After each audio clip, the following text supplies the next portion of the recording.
wenn wir kurz ins Mission Statement reingucken, da wird die Zukunft des Sounds mitgestaltet und sie bieten Audio Solutions und Technologie an. Und dann haben wir noch einen Spatial Audio Producer on a Mission bei uns. Bitte begrüßt hier auf der Bühne Martin Rieger und Martin Rode.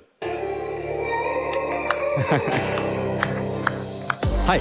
Hi. Moin. Hey. Alles gut? Hey. Schön, dass ihr da seid. Nehmt gerne Platz, dafür haben wir hier extra aufgebaut. Ich nehme den hier und ihr könnt mal durch. Ja, genau. Oh. Alles auch aus Kameragründen hier. Verstehe. Lasst uns anfangen mit der Frage, ich mache das mal ganz transparent. Are there any international guests in the audience right now? Okay, so you would favor to have English as a language. You are all flexible, so we switch to English in order to attract most people, much people as possible. Martin Rieger. We have to clarify that. Martin Rieger over there, Martin Rode in the white shirt. You are a spatial audio producer on a mission. What is like the power of spatial audio from your perspective? Where should we start? I mean, there are so many things. Obviously, this is what we're going to talk about. But what I try to do is to find use cases that wouldn't have worked in stereo. And I think currently this is the way to go. I don't say, hey, make everything spatial because we can. I always say, hey, let's do something spatial that, where there is value, where you have an experience that you wouldn't have had otherwise. So I guess this is my mission, to try to find those use cases where it's, easier to tell the client, hey, you should pay more because you get this in exchange. And there's value to it. And I think this is where spatial audio can shine. So we already talked about the power, but we also wanted to clarify, Tom, what spatial audio actually means. So in order someone just popped in here at main stage, I see you. Also, where do I start? This is a little bit difficult because I would say we got spatial audio as we step from mono to stereo, because that was the first step of spatial audio. Going from stereo to 5.1 was the next step, 2D audio. Stereo was 1D audio, not 2D. Very important to distinguish this. And now we have 3D audio, so we have a third layer.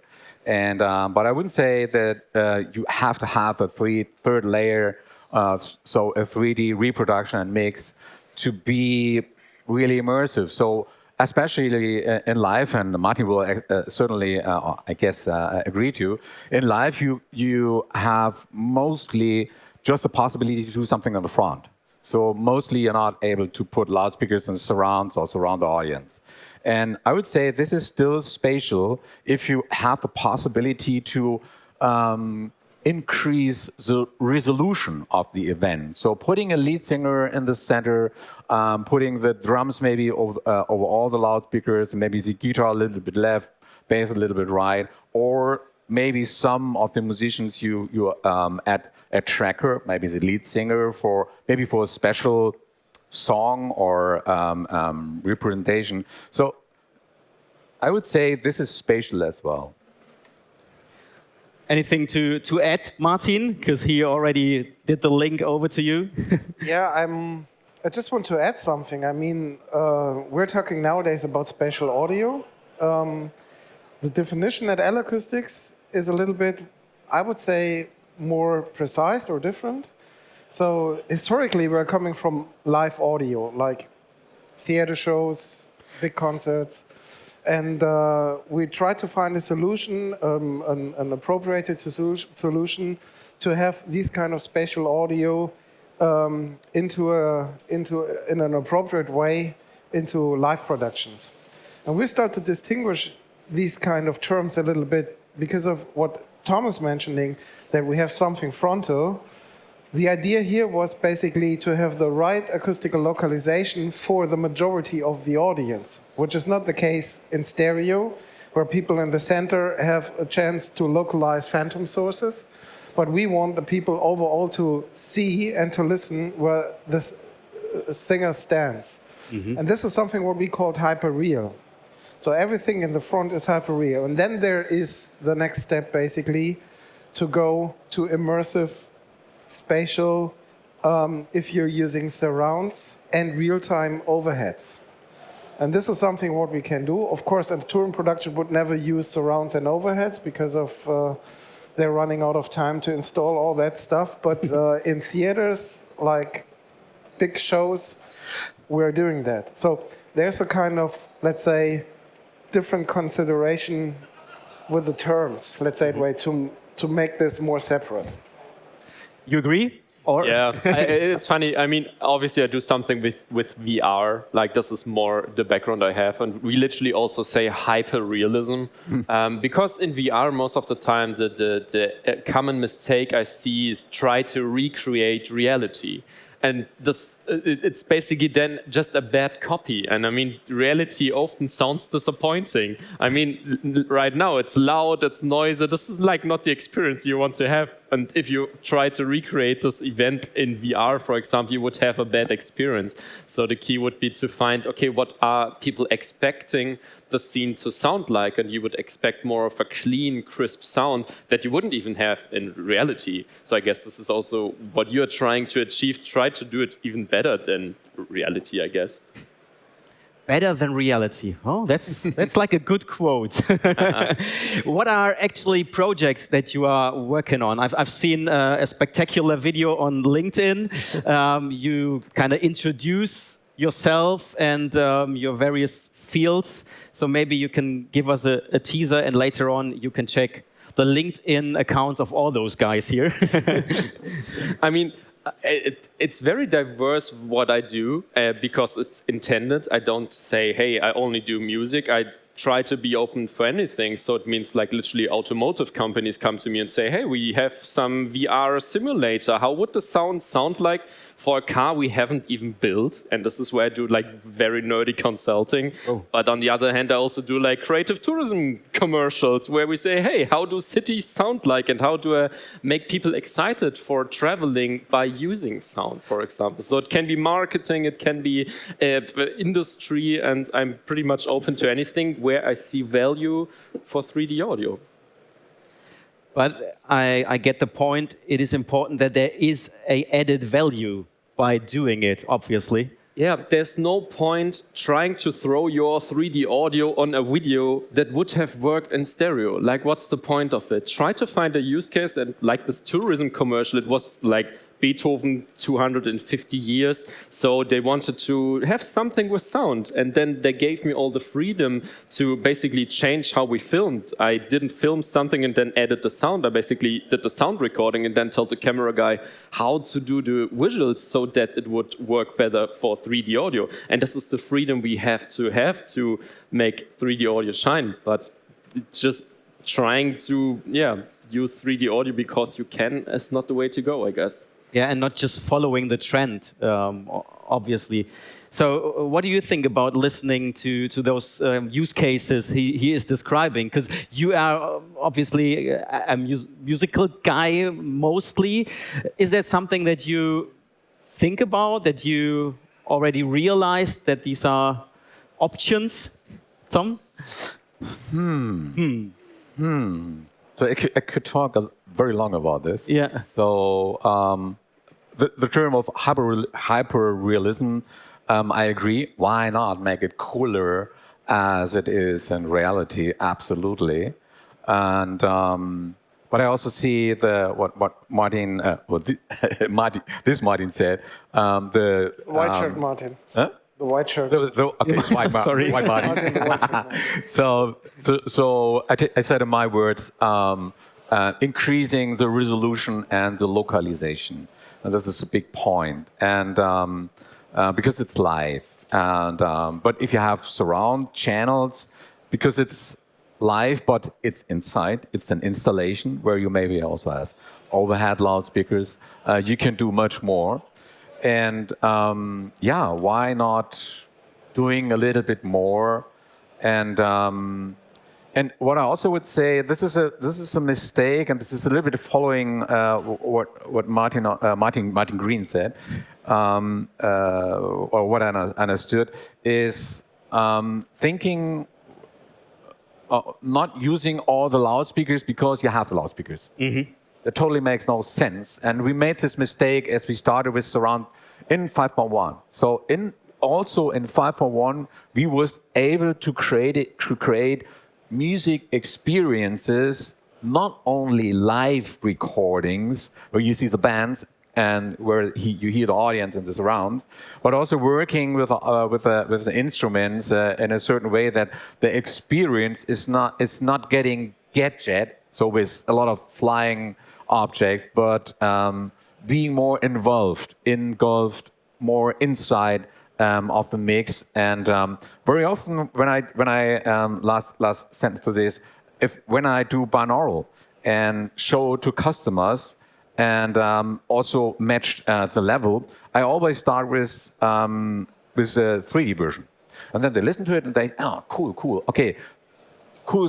So it's a great stereo mix. Can I hear the stereo version, the 3D version? Then I switch to stereo. They say, oh damn, my headphones are broken. So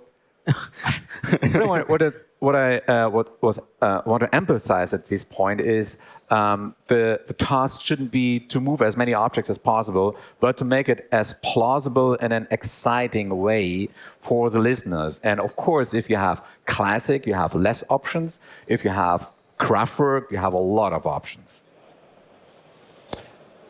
I just want to add something, because the initial question was if there is a value on spatial audio.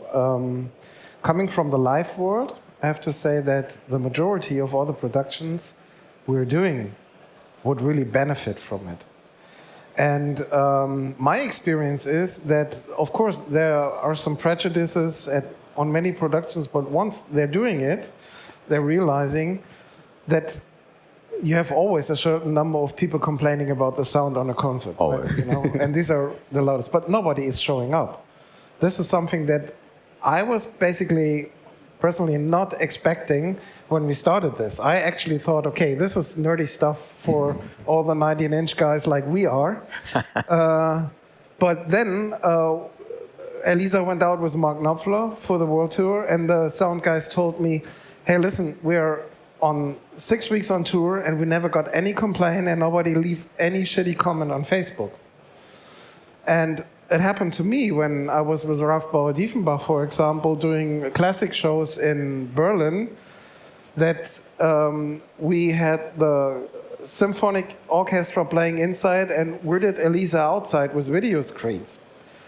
And you have people there coming like the typical symphonic high-class perceptionist, you know, people who are showing up in a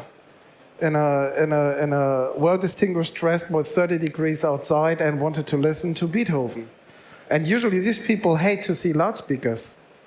And when there was a break, some of these guys jumped to us and we were like, oh shit, now we got the complaint. And he was like, what did you do? I never was involved in a concert like this. Because he was used to listen to having the first violin there. He was used to listen to the big bass there. And it was exactly this. So, and this is something where I think there is really the value. A lot of people feel that there's something like an invisible boundary having a stereo system because they could not localize the singer where they see the singer, and there's something which feels artificial to them. And these people now realizing there's something completely different, and they are part of it. And this is something that I couldn't imagine that this is going to happen. And I think there is the value. And from a concert perspective, we are doing things in a more democratic way. You know, the entire audience is going to participate. Can I jump in? I would love to know, like, what's your experience with the real world? I mean, we are talking about nerdy stuff, as you say, and I'm always wondering, yeah, but do normal people care? Like, do they even hear the difference? And since you mentioned it shouldn't be a gimmick, spatial audio shouldn't have objects flying all around you just because you can and you have the loudspeakers. But it's a thin line between, oh, people realize there's something different, but not making it too obvious. It's like a really thin line. Like, how do you deal with that? Like, how do people react to it? Do you switch it off and on to tell them, hey, this is before and after, or what can you do? That's a big challenge, to make it the way that everybody says, oh, that was great. Don't ask me why, but it was amazing. So if you can make it that way, I would say 100-point, job done. And if you used objects because it fits to the application, to the video or to the live event, cool, why not? But if it is just classic and the application you mentioned, you brought the inside hall, concert hall event outside to everybody, it's great. So why not? This is hyper realistic, I would say, because it's not really happening outside. And but you're right. It is not easy to decide. Shall I do this? Is it too gadget style, or is it a nice thing? What enhances the experience for the user in a way they understand it instantly, or it's subconscious. So it's just happening something here and there, but it's not that conscious that or obvious that the user understands. Oh, there is something happened. So then I would say normally the mix is maybe not really in balance. But if you just have the audience, then you did something well. And by the way, if you create a mix or a show where you mentioned it a little bit earlier with complaining. So if you create a mix or a show where, especially a mix, a show is a little bit different maybe, but if you create a mix where 70% loves it and 30% hate you, you did a great job. Because it has character. So it's not fast food. And this is my personal, but of course, you wish to have 100% happy people, but if the balance is this way, I would say it's good. But the interesting point is, Martin Rode, you mentioned, so people weren't complaining anymore, which is obviously already a success. And then the next step would be really exciting them. Martin Rieger, you are... Yeah. I mean, there's this German saying, damn it, what's it? Nicht geschimpft ist genug gelobt. Like, if you don't complain, that's always the best credit you can get. And I think if you're achieving that, I always feel like sound guys, it's the curse. You shouldn't be missed, but also people shouldn't like know you exist. It's like this weird existence, like the subconsciousness. But yeah, there's no right or wrong, I would say. It really depends on the use case. I think there's something, what Tom mentioned, that you have all these loudspeakers, but you don't have to use it. And I think from a live sound perspective, I think we can create a mix which really reference what is going on stage. Mm-hmm. And this is what people are expecting from their natural listening. And probably this is a point where people start being, some people might be excited and some people feel totally comfortable and don't mention it. But there's always a step further. What you can do when you're doing big theater productions, like we did, for example, at Friedrichstadtpalast at the moment, or if you're going to the theater. And this is something that I figured out when we were doing these kind of presentations to theaters, that artist directors start thinking, hey, I can do this and can do this in my theater play now. Mm-hmm. And I can do modern actors house production with it, and I have much more options. And this is, I think, the part where all the other loudspeakers come into play, and you can really excite people about doing things which are really the next level. And the important point here, from my point of view, because we're talking about the future, I need to refer to my old friend Thomas Mundorf, who I was sitting with. He mentioned to me a minute ago, I'm surprised because of actually Cirque du Soleil did all that stuff in the 90s. And I said, yes, but Cirque du Soleil, they had all the possibilities and they had all the time. And nowadays we are at a point where we can create all this in a very short period of time because we have the production tools, like pre-production tools that could be used in a studio, and you can adapt it very easy in your first rehearsals, and all this, everything is much more intuitive as it was 20, 30 years ago. Yeah. 30? Are we really that old, Thomas? Are we really that old? 20 years? Yeah, it is, right? But I'm really fascinated listening to you, because what you are saying is, if you have the possibilities of such a sound system of a production, and you add value in a creative way, or you kind of give possibilities to the creatives of an event, and so you add more value by having the possibilities with the sound system, is like a fantastic development.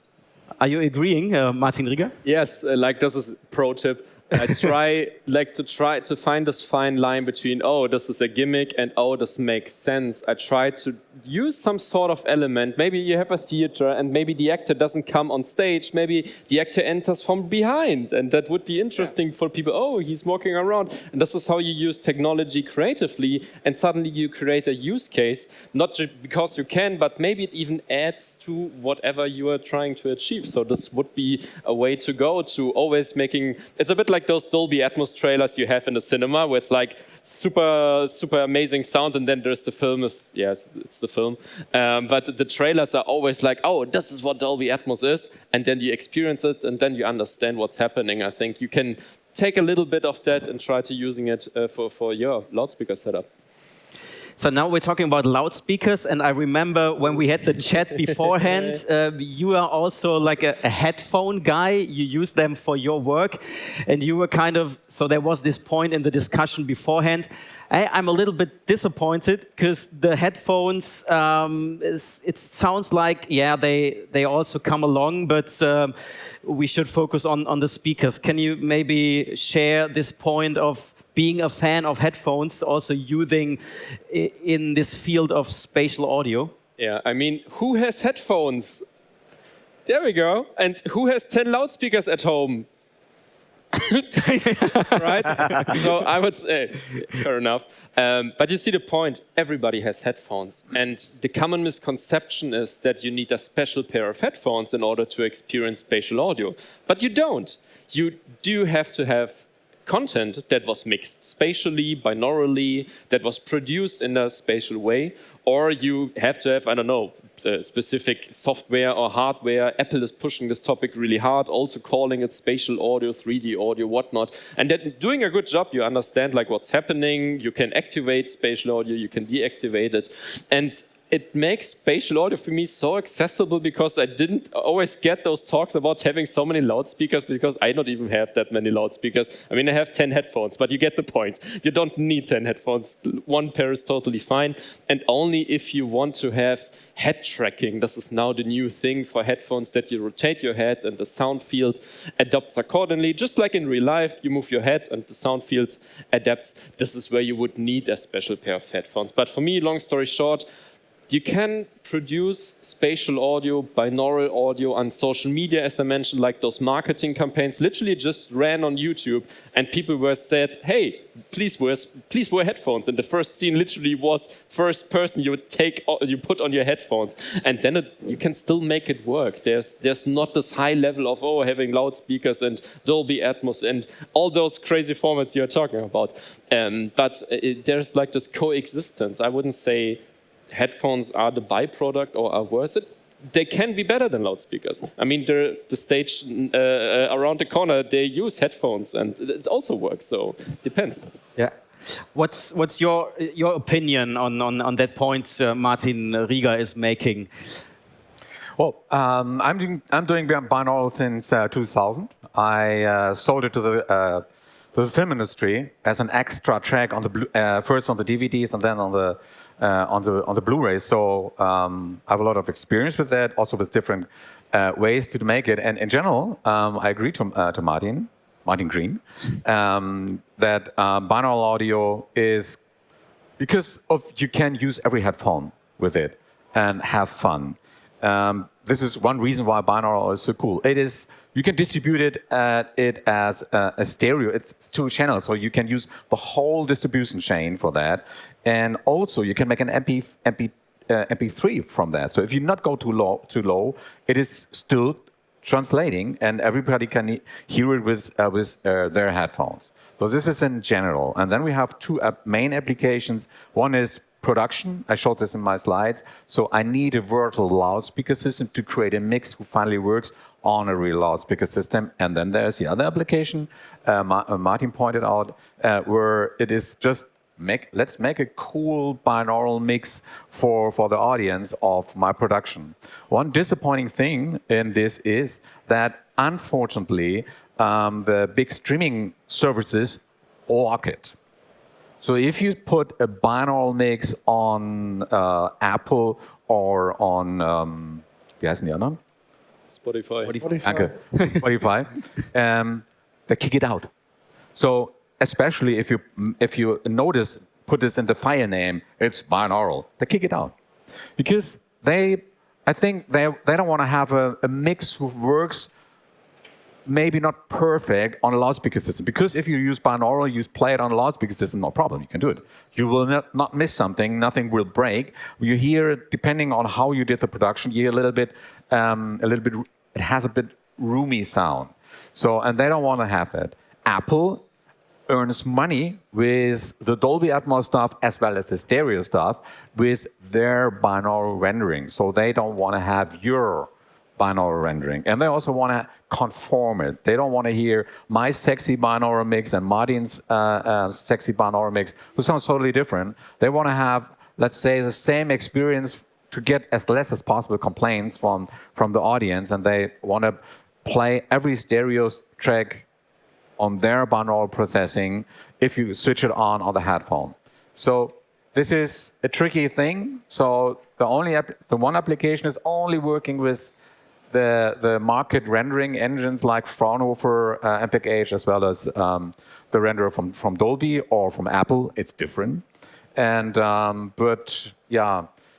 but for production, if you use it to make a mix for a real loudspeaker system, this is our approach. We measure real loudspeaker systems, real studios.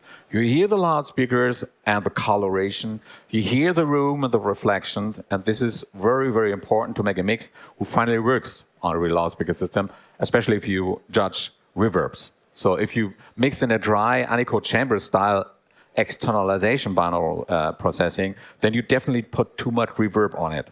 And this is why we prefer to go this way. So we say we measure and we process, of course, but our voodoo is we don't say how we do the measurement and the processing of it. But this is very, very important, especially for this application, monitor on a virtual loudspeaker system to create a mix who works in the sphere, in a dome, wherever you are.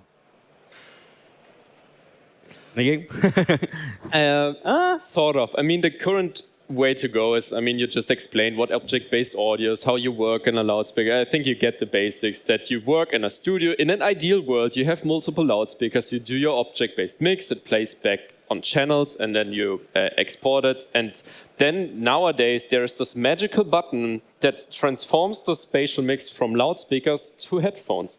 This is what Dolby does. I guess this is what your software does. I think you also have some sort of binauralization. I'm not sure. We have a down mix. Exactly. Thank you.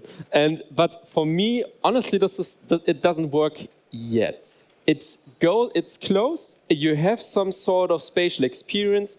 But for me as a content creator, it means that suddenly my mix sounds like it was playing back in the studio. And I get from an audio perspective that the studio is the ideal sound world. But imagine if you have like a podcast that plays outside, or like the tourism advertisements I was talking about. This would mean if I mixed it in Dolby Atmos, for example, and pressed this binaural button, suddenly those cities would sound like you are sitting in a studio, which doesn't really make sense. It has to sound like you are outside, and trying to recreate that, I have to do a different approach. This is literally why I record outside. This is why I don't use such loudspeaker-ish tools. But I wouldn't say there's, yeah. I would like to clarify something, because I think you're coming from a different world. So what Thanks.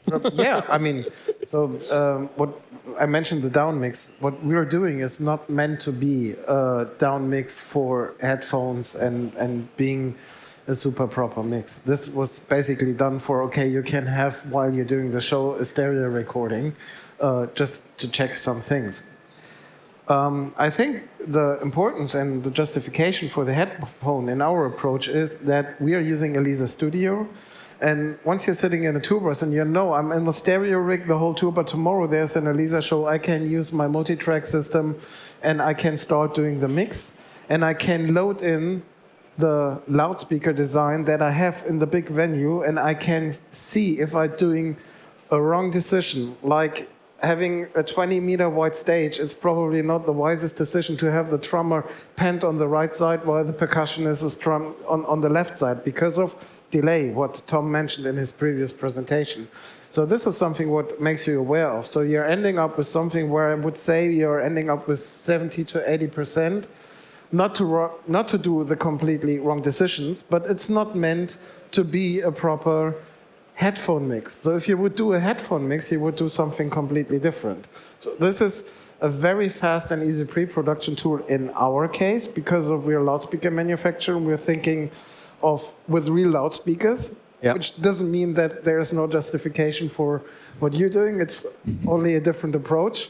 Yeah. But if we're talking about the down mixes and everything, this is a different thing with Elisa, what we're doing. Yeah, I think we can agree it's still a good reference. And if you are mobile on a laptop and you just want to check, okay, how does it sound in another room? So still, I mean, I appreciate that there are those tools. It's not like I say, and of course, I mean, what Tom mentioned, if you're doing the most secure thing, then you're doing it with real loudspeakers. So my favorite example is what is done at Friedrichstadtpalast. There is basically a little studio where we're using smaller speakers with the same, let's say, relative distances, and we can shrink the system on the electronic level.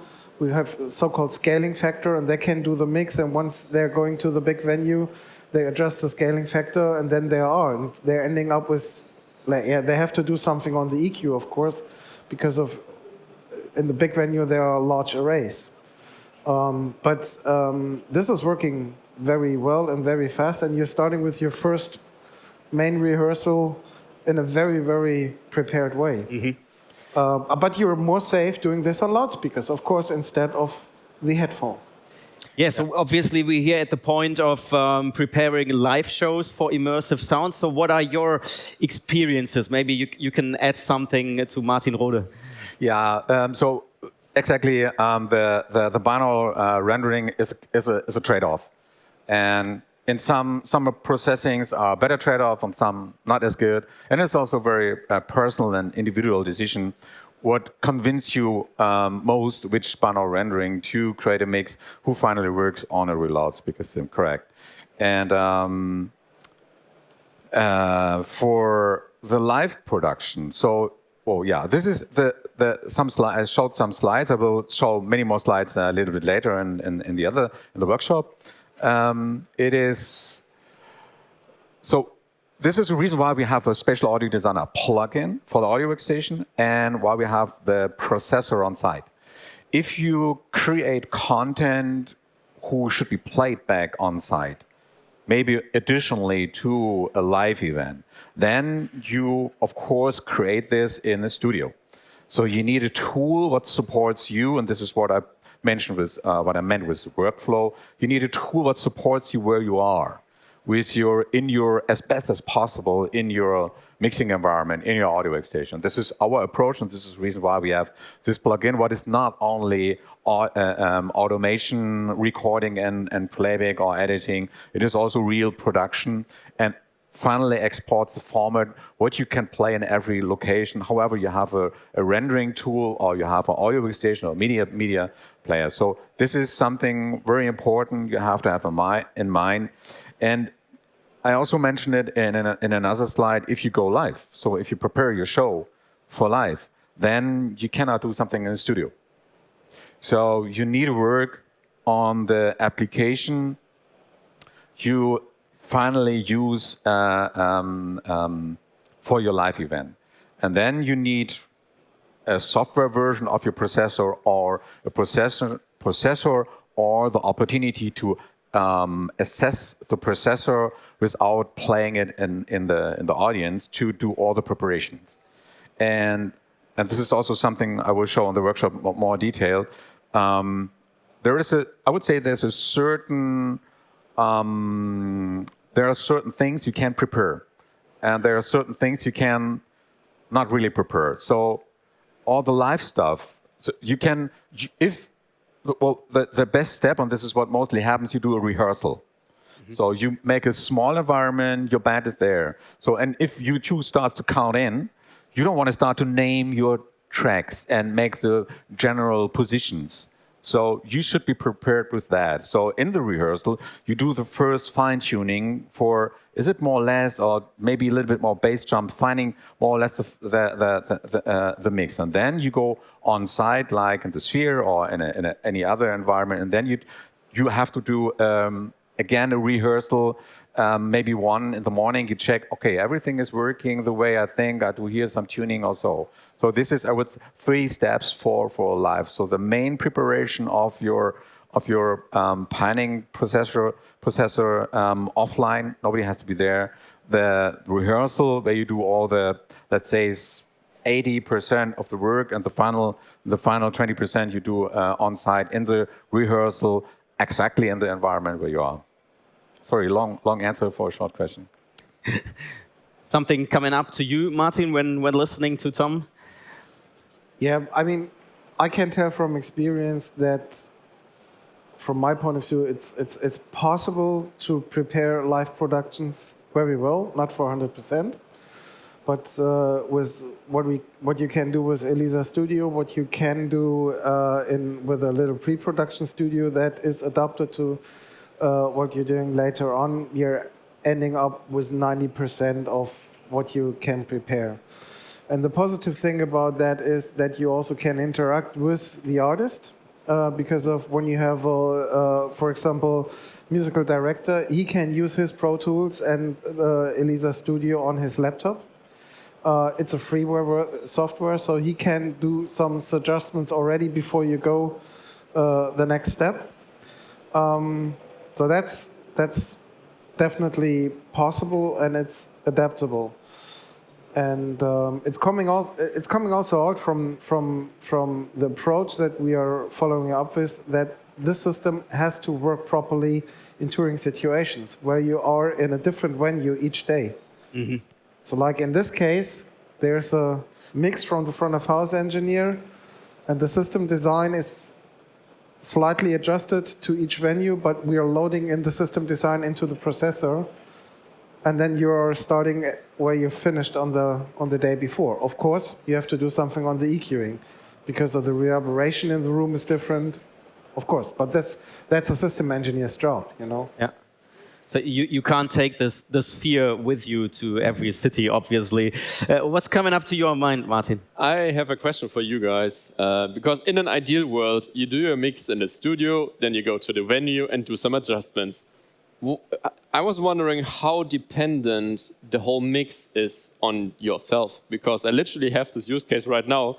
There's an event in Las Vegas right now doing something with private jets where we have like this immersive showroom with multiple loudspeakers. I did the mix in Germany, like where we had this test set up. Now everything was shipped for 3 months to the US, and now they build it up again, and I tried to write a manual and everything, how they should set it up. And in the meantime, I did the content in my studio and then distributed it to them. But I couldn't travel there. Like, they literally didn't just allowed one person, which wasn't me. So I have no reference. I mean, I know, it should work. Like, I did a great job, obviously. Like, I did everything. But still, there's like, it still gave me sleepless nights. Like, okay, how would it sound in the end? Did they mess up something? Did they unplug the cables or whatnot? And this is how I was wondering, like, how can you have more confidence when you are not even at the venue and you created the mix? Because chances are people will say, yeah, it works, or have no idea that something is totally off since they are not the experts. What do you think? Simple answer, you need a system engineer to trust.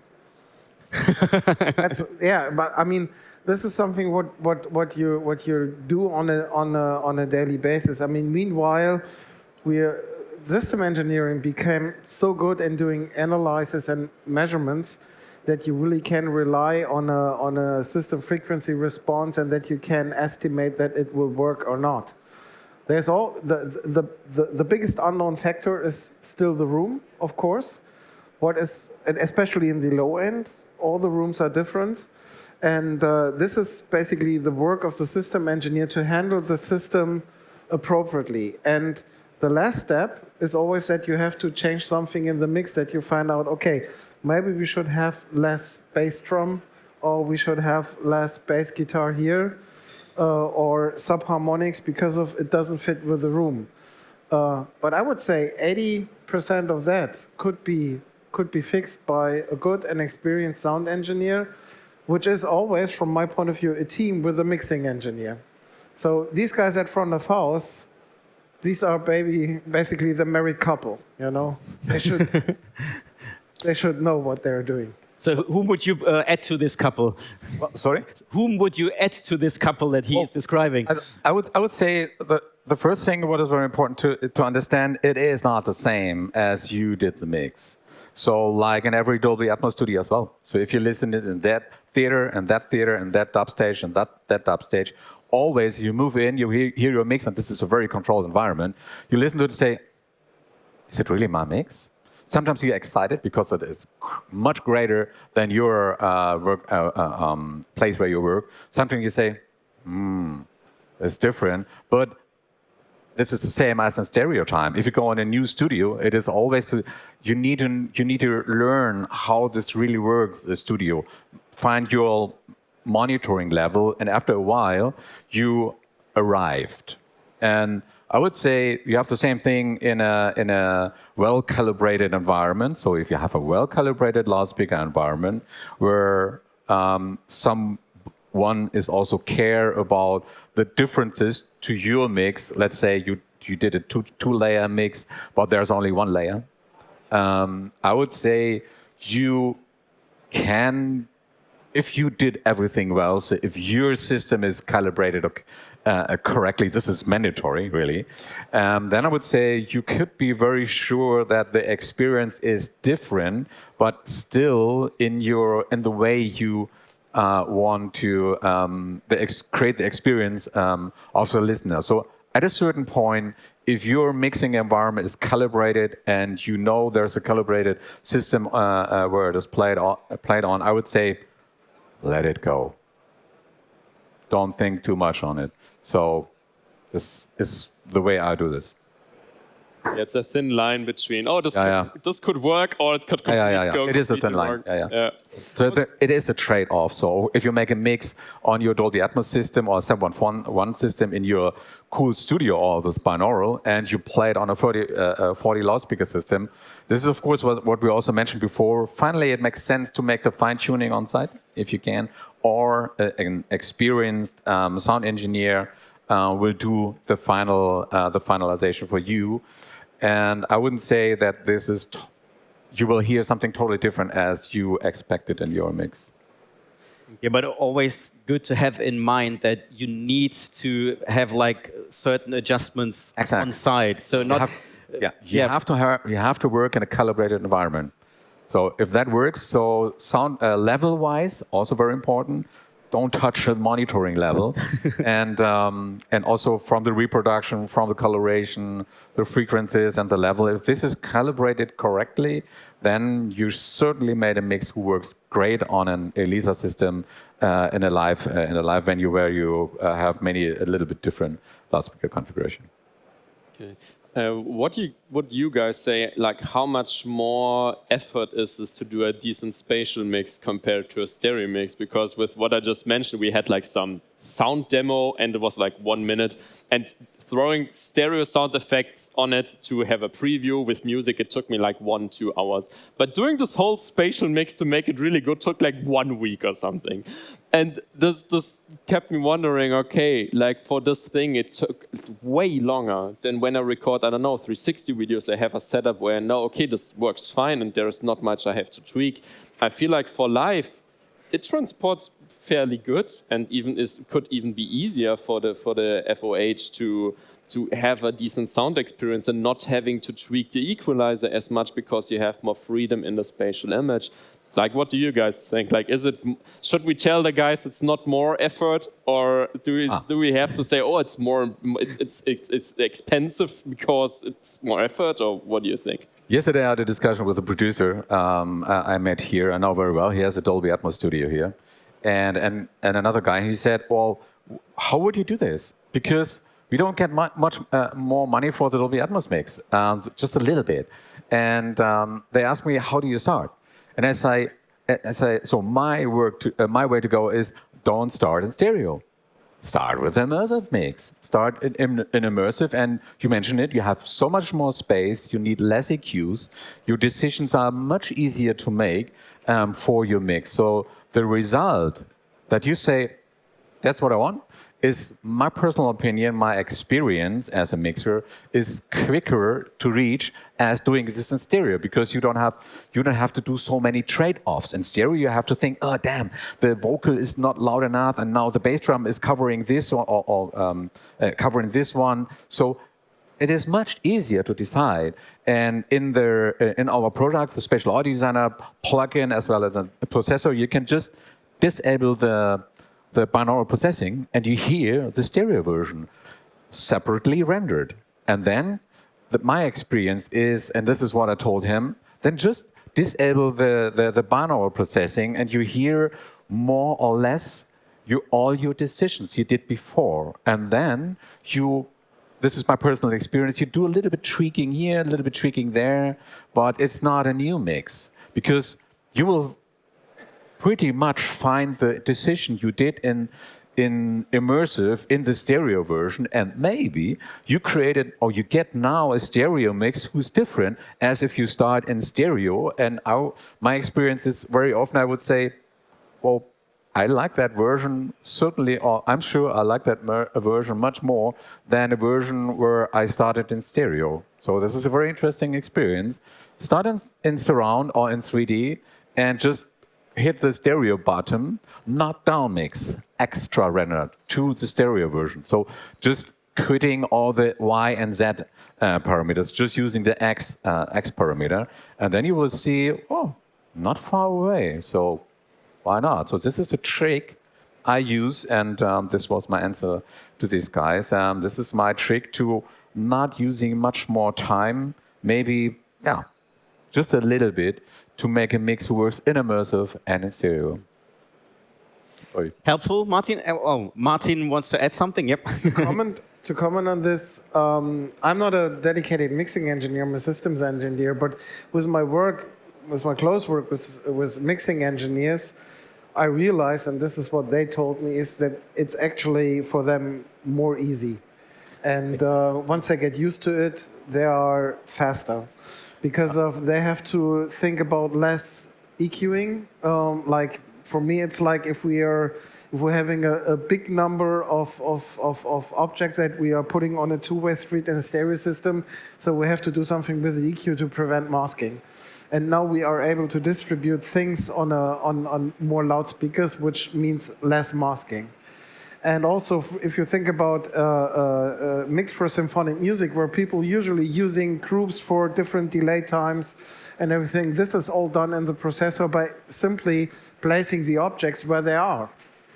And at the end, once I get used to it, and if you have an intuitive tool, you're, from my point of view, faster, and you do not have to, you do not do that many stunts that you did before, and you're ending up with less groups and, thank God, less processing on plugins in the channel sometimes. More space, easier to decide. Yeah.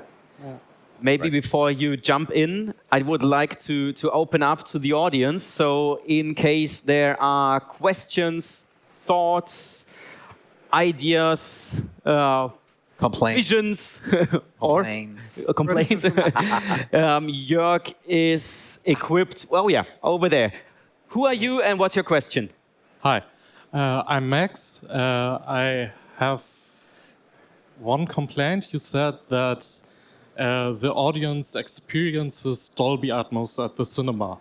They experience a down mix to the given speaker system in the cinema.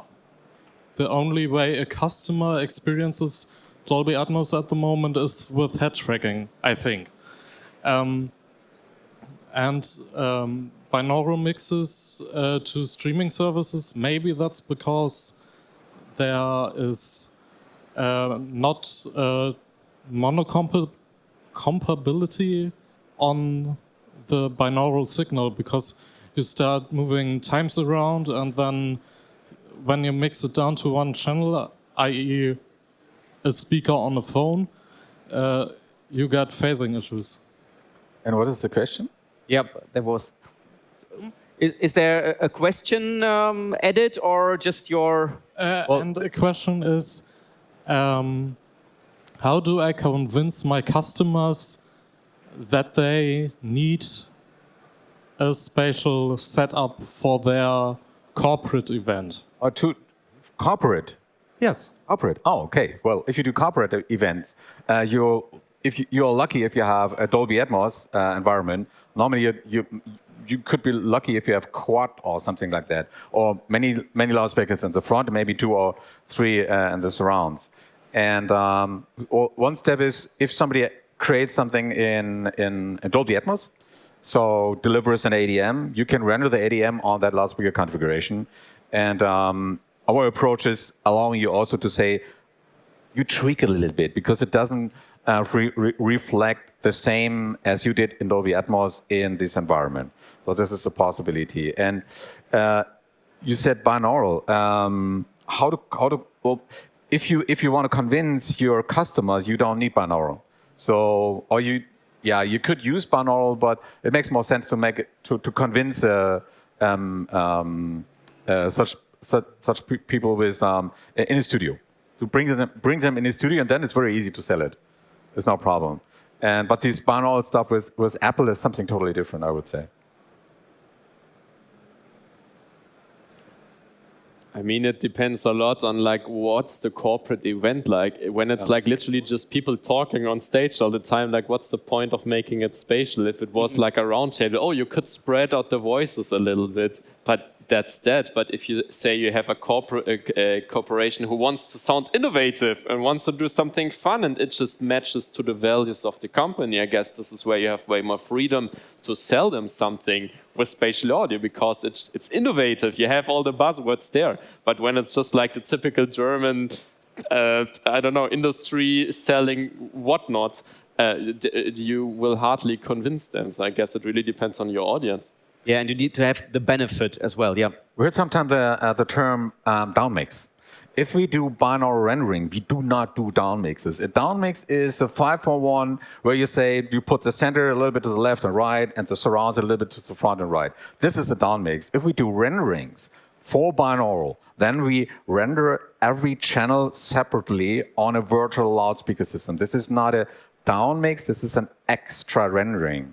And if I'm talking about binaural production, we still work in objects, and we render it to a given loudspeaker configuration. If I say we go down to stereo, then we render all the objects just in 1D. So we just use the x-axis, but it's a separate rendering, and the result is totally different as making a down mix from 714 to stereo. So binaural is unequal down mix. Very important to keep this in mind.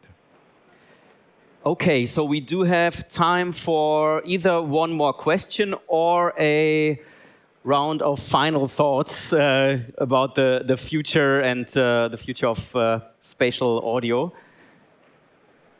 Then we do this one. Yeah, we just talked about how to convince customers.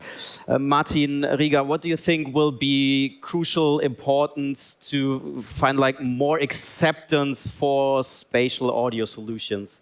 It depends so much on the use case. I try to make it as easy as possible. I mean, if the customer comes to me and already wants something with 3D audio, this is super easy to sell it to them. But try it the other way around. Convince them, hey, here's 3D audio, and they're like, yeah, what am I supposed to do with that? So my approach is to really find, okay, what are the benefits? Is it about just communication? Do they want innovation? Is something fancy is something that they want to have? And this makes it more easier. But don't try to sell them something that won't work for them, I guess. Just don't do it. And there are more use cases than you would think. As I mentioned, there's VR, there's social media, there's live venues, there's so many things where you will find value for spatial audio. So maybe try selling that to the customer instead, trying to make everything spatial because you can. Thank you. 30 seconds for Martin and Tom. I think it was already mentioned before. I think if we try to convince people, we need to analyze the demands. We need to offer something appropriated. And there's always a certain point where you have to talk to the artist guys. So it's nice to talk to a sound engineer, which all understands everything, but you have to talk to the musical director, you have to talk to the artist itself to make it clear you're stepping into a new world with new perspectives, what you can do. And then you got it. Anything to add? Convincing customers is easy. Put them in the studio, hit play, and they are happy. If you did a good job, that's the deal. Because explaining, you have more resolution and la, they don't understand it. Also, if you're an audio person, you not really understand it. So play to them. And also, of course, you mentioned it, listen to them because they have a certain application. So they need a surrounding, but they need some objects they want it exchanged later or repositioned later. Then you play it and you show, okay, you need an extra object for your application you want to move or replace. Put it in your hand, move it to the position in real time while you play this, that they can hear it, and then you convince them. But at some point, you need the artist saying, I want this. Always and I don't care if there are loudspeakers and not LED walls. Yeah. That's the thing. Don't show it to the management. They don't understand what you do. Show it to the artist. Thank you so much, guys. So a pleasure having 3 audio experts on stage discussing this topic. Was my pleasure. That's your final round of applause. Thank you very much. Tom Ammermann, Martin Rode, and Martin Rieger. Thank you.